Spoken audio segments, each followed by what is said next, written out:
Good morning champions. இன்னைக்கு என்ன பார்க்க போறோம் அப்படின்னா பெண்டிங் அனலைசிஸ் பண்றதுக்கு நம்ம சில அசம்ப்ஷனை மேற்கொள்ளணும்.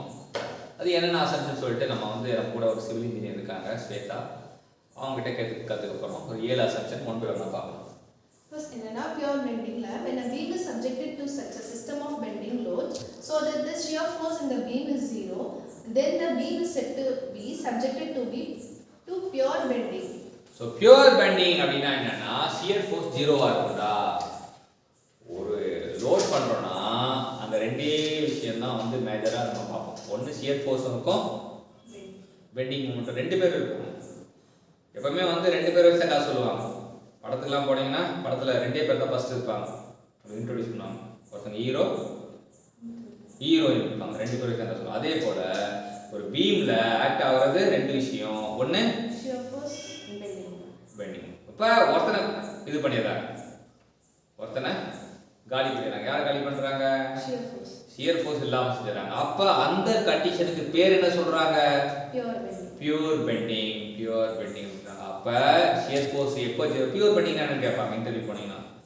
இன்டர்வியூ பண்ணா pure mean pure bending. Pure பெண்டிங்னா shear force அவ்வளவுதான். அது அந்த பஞ்சாயத்து முடிஞ்சு. அடுத்து அது மட்டும் இல்லாம பெண்டிங் மூமெண்ட், பியூர் பெண்டிங்ல பெண்டிங் மூமெண்ட் கான்ஸ்டன்ட்டா இருக்கும் அப்படின்றாங்க. பெண்டிங் மூமெண்ட் கான்ஸ்டன்ட்டா, ரெண்டு விஷயம் நம்ம பதிக்கணும். அப்புறம் அடுத்து the following assumptions are made of beam theory. The material is assumed to be homogeneous, perfectly elastic and isotropic. So first point என்ன சொல்றாங்கன்னா homogeneous. homogeneous என்ன அர்த்தம்? Same composition at different location. சரி, isotropic என்ன அர்த்தம்? direction property, same property in all direction. elastic அப்படினா அர்த்தம் load apply பண்ணது remove பண்ணதுக்கு original position it recovery deformation. சரியா, non recovery deformation தான் plastic, recoverable deformation தான் elastic. ஓகே, அடுத்த செகண்ட் பாயிண்ட் என்ன சொல்றீங்க? A transverse section of beam which is plane before bending will remain plane after bending. So அதான் plane remains plane. அதே அந்த point தான். transverse section அது நம்ம முன்னாடி படம் போட்டோம் பாத்தீங்களா, plane remains plane. அதேதான்.